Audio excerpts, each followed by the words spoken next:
El título de Dimayor, una copa que tantas veces se paseó por Valdivia, pero que nunca había arribado al calle-calle. Un deseo que unía a varias generaciones y que un grupo de hombres de sangre y camiseta roja lograron convertir en realidad. Esa es la historia del título del campeón de Dimayor 2001-2002, contada por aquellos guerreros albirrojos que hicieron levantarse a Santa María la Blanca de Valdivia a las 3:30 de la madrugada de un 20 de enero para saludar la Copa del Básquetbol chileno, que llegaba a nuestra ciudad como el mejor regalo para celebrar sus 450 años. Quizás la imagen de estos hombres riendo como niños y la posterior celebración del pueblo de Valdivia hace olvidar lo complejo que fue el inicio de esta temporada para el Deportivo Valdivia. Los acontecimientos del 11 de septiembre en Estados Unidos entrampaban la llegada de los refuerzos estadounidenses para un plantel que mezclaba jugadores chilenos nobles y otros veteranos. Fue así como Reginald Poole fue el primer extranjero en ponerse la albirroja de esta temporada. During the whole season, we had real close friendship. We communicated a lot.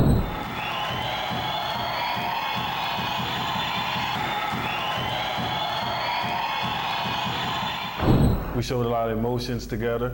We was a team, a good team. And early in the regular season, we didn't quite do so well in some of the games, maybe 3 or 4 games we lost that we should have won. But it was a huge change when we picked up Tony Bishop going into the playoffs. I think there was positive momentum for the team, positive for the people, and for the motivation to win the championship. And just the overall confidence of the team changed. And we really felt that we could win a championship.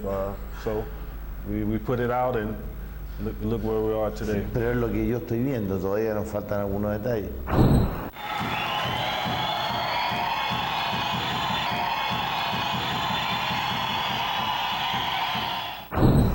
Y concretamente ese es el motivo, por ejemplo, que yo, siendo un buen jugador, Víctor Alexander, uno de los, entre comillas, primeros diferencias que tuvimos con los dirigentes fue que yo no quería a Víctor Alexander para este año. Entonces, porque quería cambiarle un poco el cariz al equipo, porque en el sistema que estábamos, si bien es cierto, íbamos a seguir siendo tercero o cuarto, pero no íbamos a hacer algo diferente que nos permitiera lograr lo que nosotros logramos ahora. Se fueron encontrando con malos resultados, con una mala planificación de los extranjeros, que llegaba uno, se iba a otro.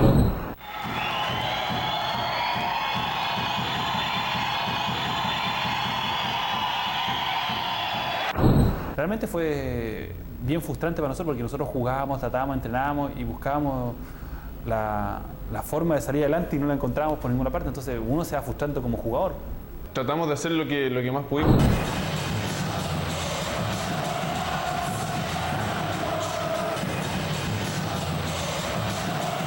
La verdad que al comienzo de la temporada dimos mucha ventaja a nosotros al tener solamente un extranjero. La travesía para encontrar al segundo extranjero partió por Víctor Alexander, quien ya había defendido a Valdivia, pero que no convencía a la estratega. Cuando en un momento dado empezamos a conversar en marzo sobre los extranjeros, te insisto, yo me oponía a Víctor Alexander por algunas características de él. Yo no quería jugar con Alexander, es concreto, yo no quería jugar con Alexander. Llegaba un extranjero y se seguía perdiendo, no era la solución a pesar de que jugaba 1 o 2 partidos, ya se veía que no era la solución para el equipo.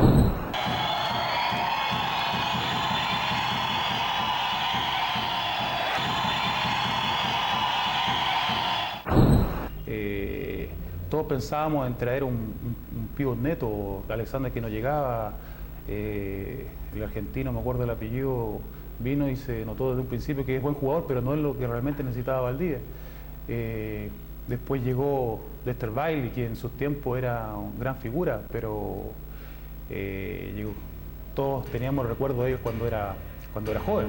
Luego arribaron Bruno Jovanovic y un veterano Dexter Bailey, quienes no se complementaron al equipo que quería Marcos Guzmán. Fue entonces cuando el vecino hizo su aparición en el Coliseo Municipal. Siempre se mantuvo la esperanza hasta cuando finalmente se decidió la salida de Bailey, porque tuvo que aprobarlo la Dimayor, porque a esa altura ya no podíamos cambiar jugador. Y Pablo me comentó en un entrenamiento que Tony Bishop estaba en Temuco paseando. Ahora, para concretar esto, yo el año pasado, cuando nosotros jugamos en Temuco con Unión Española, el dirigente que andaba en ese momento conmigo, yo le dije, este es el jugador que Valdivia tiene que llevar. Y era Tony Bishop, me acuerdo, incluso encontré una planilla por ahí de él, nos hizo 36 puntos a nosotros esa oportunidad y jugó muy bien. Y a mí me gustaba porque es un jugador bastante funcional, trabaja en equipo, es una buena persona, o sea, tiene varias características que me interesaban. No habían americanos, Bailey se iba.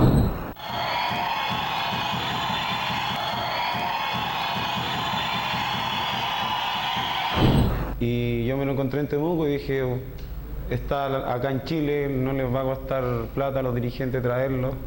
Así que por eso creo que, y yo lo había visto jugar y sabía que podía hacer un aporte para el equipo, más juego exterior, más abajo, y también él puede salir a lanzar y lanza muy bien.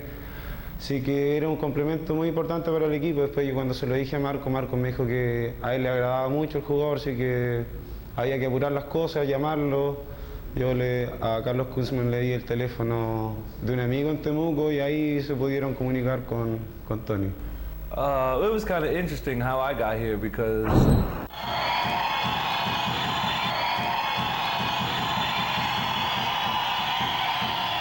I was down here to see my girlfriend who lives in Temuco, so I saw Paulo Enriquez in Temuco, and he said, Tony, what are you doing? Like, are you playing with anybody? I said, well, I'm trying to see, I'm talking to my agent, ready to go to Argentina here, I don't know. So it was crazy that he said, okay, well, we need a player in Valdivia. So the next day he came back to Valdivia for practice, and that night I got a call from Carlos saying that they wanted me to come down to play for them. La verdad que cuando llegó al tiro como es, o sea, como una buena persona, sonriente, echando buen ánimo para el equipo, así que eso nos sirvió realmente a todos. O sea que generalmente los jugadores extranjeros que llegan acá a los equipos chilenos llegan y no conversan con nadie, y se dedican solamente a jugar, a ganar su plata y nada más. Pero la diferencia que tuvimos con Tony y con Reggie es que ellos son, antes que buenos deportistas, son buenas personas, o sea, y son jóvenes como nosotros, o sea, se agruparon súper bien al equipo y logramos hacer un grupo de personas bien fuerte, ¿cachai? O sea, el grupo humano que tenemos en el equipo es bien fuerte, y creo que eso nos ayudó también para entendernos dentro de la cancha y que no haya división dentro de los equipos, que un jugador es acá, que todo el equipo es uno. Tony Bishop aparecía como la pieza justa que afirmaba este estante que amenazaba con caerse. Se conformaba así un grupo humano y deportivo que derrotaría a gigantes.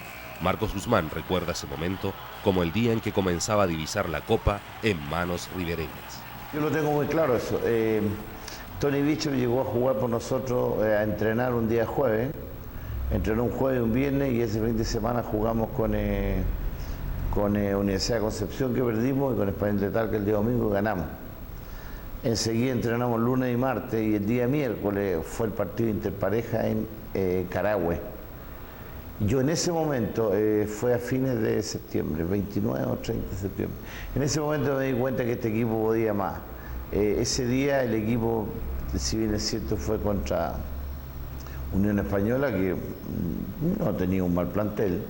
El equipo mostró algunas cosas, pero tremendamente importantes. Y yo ahí me empecé a dar cuenta, incluso le comenté a nuestro dirigente, dije, este equipo, si nosotros nos ponemos firmes, porque hay que alinear cosas, y trabajamos fuerte, este equipo puede dar alto. It was a special group from the start. When I first got here, I seen Victor Zamora. I knew he was a real strong guy. He was passionate. He wasn't easy to move. So we had a solid foundation with guys like him. Zapata, he won a championship earlier with Osorno. Sunder, he's a good solid player. So we had a lot of experience, but we also had younger guys like Mendez, Veda, Gomez, some of the other guys that were good players, but they didn't quite have the experience at the time. So I think I came into a real strong group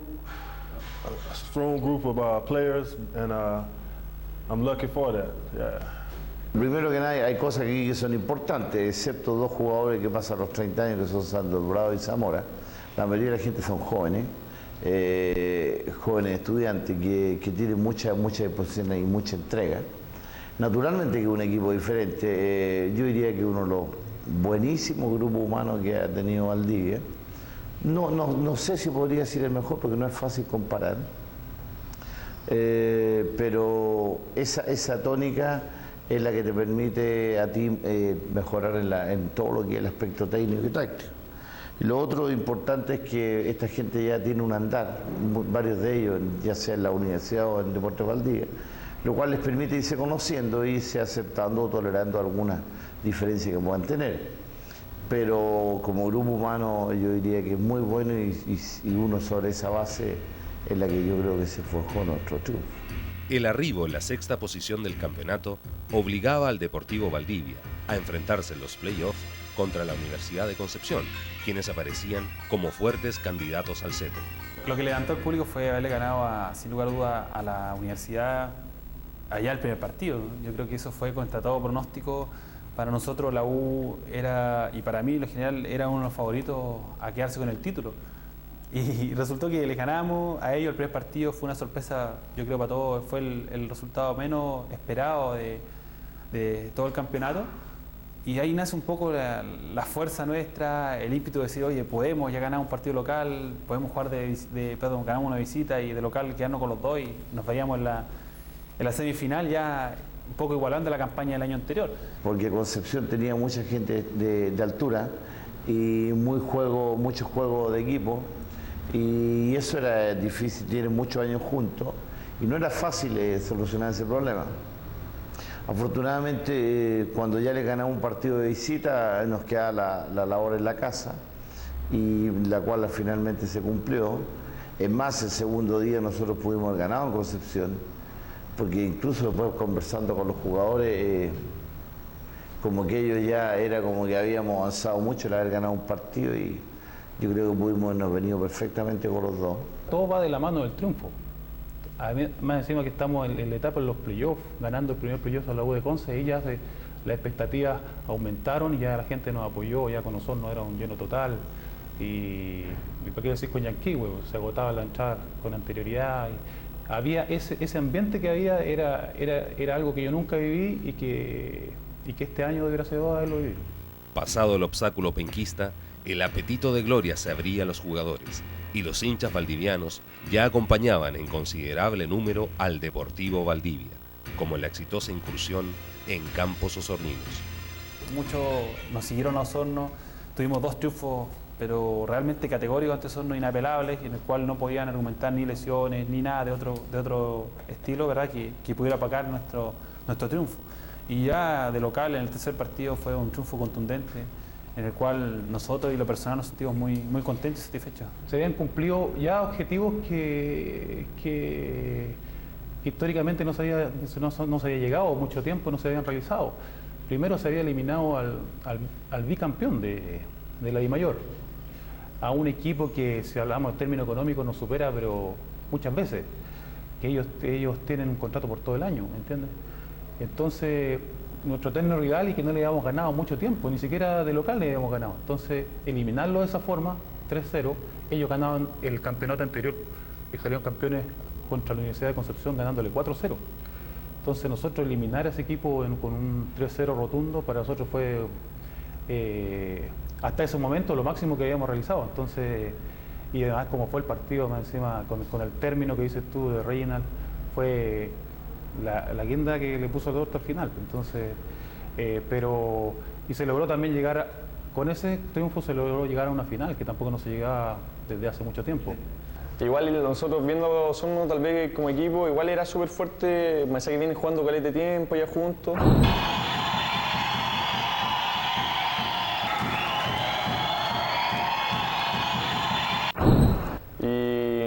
Bueno, igual viendo los partidos anteriores de ellos, nos venían como en una buena forma, igual tenían unos jugadores lesionados. Y bueno, y nosotros a medida que fuimos trabajando a nivel físico, en entrenamiento, conversando las falencias que teníamos y tratar de mejorar todos esos puntos bajos, yo creo que así se ganó, o sea, concentrado siempre desde el comienzo a final del partido, tratando de mantener el mismo nivel desde el comienzo. Y también fue una cosa física también, que los de Osorno parece que se cansaron un poco más, están más cansados, y nosotros llegamos en buena condición física. ganas de ganar y tener las ganas y el deseo de ganar a Osorno porque éramos capaces de ganar, o sea, nos damos cuenta que éramos capaces de ganar a Osorno. El tercer partido en Valdivia, en el que se eliminaba a Osorno categóricamente, exaltaba los aires triunfales que se apoderaba de los asistentes mientras veían la imagen de Nelson Méndez, micrófono en mano, cantando junto a 5.000 voces que colmaban el Antonio Surmendi. Claro, de hecho nadie esperaba que nosotros le ganáramos al bicampeón 3-0. Fue un marcador inédito, creo que fue mucho más de lo inesperado. Nosotros pensábamos ganar el primero allá y asegurar, como hicimos la receta con la U, ganar 3-1, pero jamás pensamos ganar los dos en casa y se dio la oportunidad y no la desperdiciamos.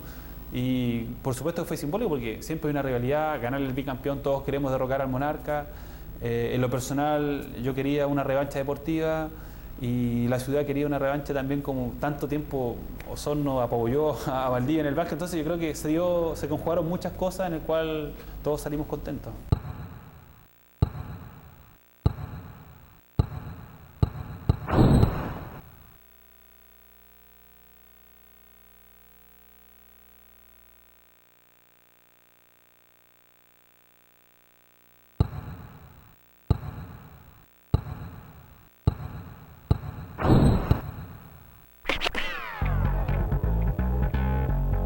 Ahora se venía Provincial Yanquihue, un plantel con grandes figuras que había clasificado en el primer lugar y que tenía en sus filas como goleador al temido jugador dominicano Jack Michael Martínez.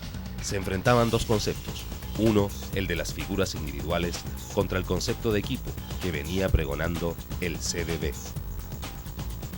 No dependíamos de nadie, o sea, dependíamos solo del juego de equipo.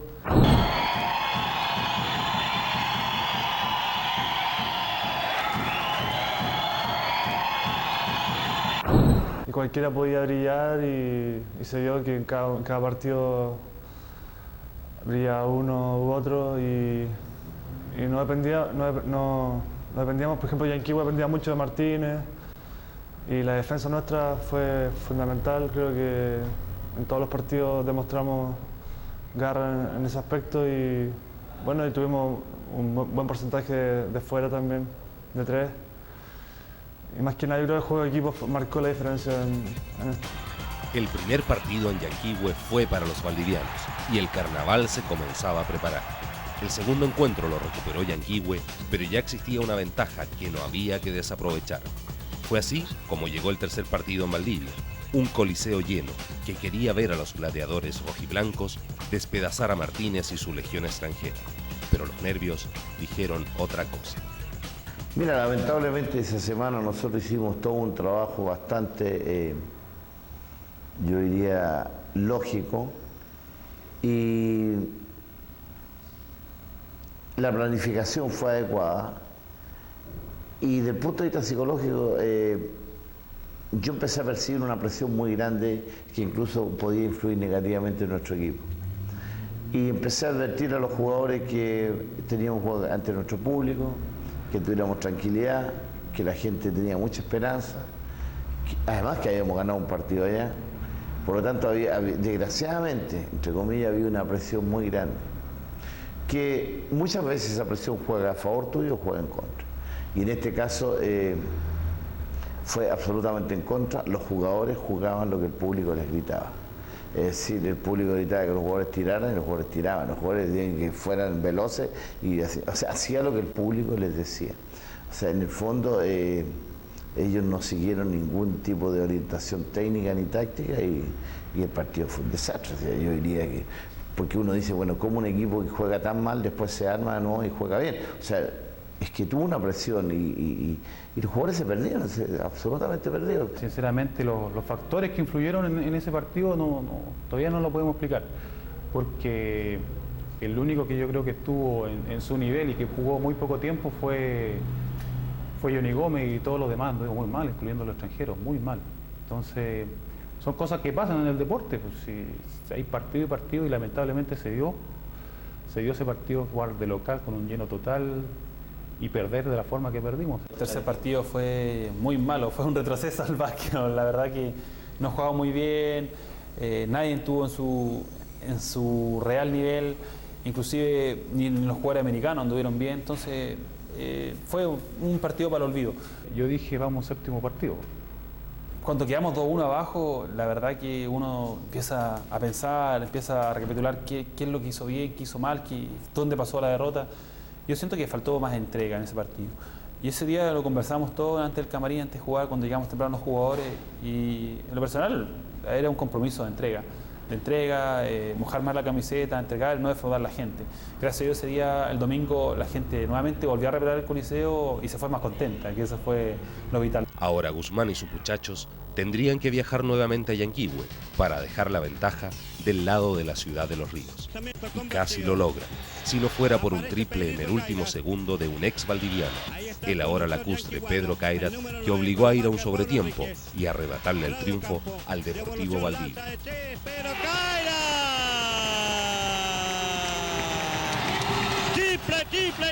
Triple yanquihuano. Restando 19 segundos el marcador, está empatado 105 Alex Molina. La verdad es que primero que nada yo vi a Pablo, estaba frente a mí en la banca, muy lejos de Pedro Kairat. Pensé que Pedro iba a penetrar, que es una de sus características. No pensé que iba a lanzar el tiro. Y cuando veo que se eleva y Pablo no le levanta ni siquiera la mano, primero pensé que era un mal tiro. Pero como esto es todo tan veloz, e inmediatamente vi la pelota adentro, bueno, ahí pensé que se nos iba todo que habíamos perdido, porque en ese momento nosotros perdíamos una de las mejores oportunidades de tener el título en la mano, porque el partido siguiente era en nuestra casa. Pero yo creo que hubo una desaplicación nuestra. Pero aquí no se trata de responsabilizar a uno u otro. Esa fue la situación. Y Pedro, bueno, tuvo la virtud y la fortuna de atreverse y convirtió un tiro, pero que fue impecable. O sea, ni siquiera tuvo duda de que la pelota entrara. O sea, entró pero de una limpieza impresionante. Y bueno, así es la historia y se dio de esa manera. Le tocó a él hacer el triple como puede haber sido a cualquiera, no había lanzado en toda la noche y tuvo la fortuna de hacerlo y bien por él, o sea, uno tiene que a veces aprovechar la jugada, las situaciones de juego y él la aprovechó, le tocó, le cayó y nos empató el partido. Ahora si hubiese sido afuera, quizás hubiésemos ganado en el sexto partido nosotros, pero el deporte así, eso es lo bonito, tú tienes tus oportunidades, tienes tus revanchas y eso es lo bueno. El sexto encuentro era decisivo. Yanquihue mantenía una ventaja de 3-2 y estaba la posibilidad de coronarse campeón en el Coliseo de Valdivia. Los únicos que podían impedirlo eran los jugadores valdivianos. Esta vez el público no jugó en contra, sino que levantó a un equipo valdiviano que frenó a un Yanquihue que venía con todo. Incluso Pedro Kairat sufrió la excomunión por parte de su ciudad y sus otrora compañeros de escuadra, y en especial por la tarea defensiva de Paulo Enríquez. Bueno, ahí Pablo, esa semana también yo lo motivé a trabajar fuerte en lo que es defensa, a lo que es tapar tiro, porque desde el punto de vista táctico, cuando yo colocaba a Pablo marcando a Pedro, naturalmente nosotros teníamos una ventaja. Podría ser un poquito más veloz Pedro Kairat, pero Pablo es más alto, de tal manera que podía mejor controlar los tiros a media distancia. Por lo tanto, una situación similar a la que habíamos vivido allá no se podía dar. O sea, yo creo que lo que se dio en Yanquihue fue una buena situación de Pedro Kairat, pero no es común o no puede lanzar tan cómodo. Y bueno, Pablo se preparó a mucha conciencia esta semana, sobre todo lo que está partido, que en el fondo es tener las manos levantadas y estar atento a la penetración, a tapar el tiro. Y bueno, y para él era un desafío también, porque la semana pasada yo creo que en alguna medida él se sintió culpable. A pesar de que yo en lo personal nunca he pensado que alguien es culpable, yo creo que somos todos culpables o todos ganadores. Pero Pablo se motivó muy bien y solucionó un problema y salió adelante. Y si no me equivoco, no estoy muy claro en ese momento, pero fueron unos buenos partidos de Pablo esa vez. Creo que fue uno de los mejores. Bueno, yo tuve la oportunidad de conversar con Pedro Kairat porque teníamos unos asuntos personales y además tocamos el punto deportivo, después de habernos encontrado varias veces ya. Pero lo que pasa es que nosotros somos todos conocidos del básquetbol, si no somos amigos, somos conocidos. Y sabemos que fuera de la cancha no es lo mismo lo que se pasa dentro de la cancha. Dentro de la cancha somos rivales y tenemos que representar a nuestro club como corresponde. Y él lo hacía representando a su club de momento. Yo sé que en el fondo es valdiviano, pero tenía que representar a Yanquihue de la forma que lo hizo. Ahora yo no comparto con él el estar peleando con el público, o lo que diga el público al final es que son cosas para desconcentrar al jugador, pero él tiene que jugar tranquilo, ¿no? Qué sé yo, las señas que hizo, ¿no? Esas cosas por lo menos yo la comparto con mi gente, con mi público, la celebro con mi público y no caliento los ánimos del público rival. Entonces, pero todo lo que sea dentro de la cancha, el roce que sea, las palabras que se dicen son con un solo objetivo, de tratar de sacarlo del partido y tratar de que el equipo de alguna forma pueda obtener alguna ganancia con eso. Valdivia se quedaba con la sexta disputa, pero la corona estaba aún lejos. Había que definir la ciudad en que se jugaría, y algunos ya veían con preocupación que había muchos interesados en que la Copa de Dimayor no llegara a cielos valdivianos. En el próximo capítulo reviviremos el séptimo partido desde el primer minuto y nos volveremos a emocionar con la celebración de nuestro primer título del básquetbol profesional chileno.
Luego de eliminar a la Universidad de Concepción y al actual campeón provincial Osorno, el Deportivo Valdivia protagonizaba una de las finales de Dimayor más apretadas de los últimos años.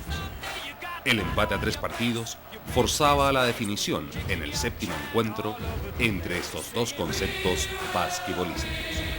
Tras muchas reuniones, Dimayor define como sede de la final la ciudad de Puerto Montt. El problema de las entradas, una constante durante los anteriores encuentros, hacía suponer un gimnasio completamente azul, y el anuncio de Sergio Olave como uno de los árbitros no dejaba indiferente al plantel valdiviano. Puede haber determinado que arbitrar a cualquier persona, cualquier árbitro, menos una persona que para mí y para muchos es una persona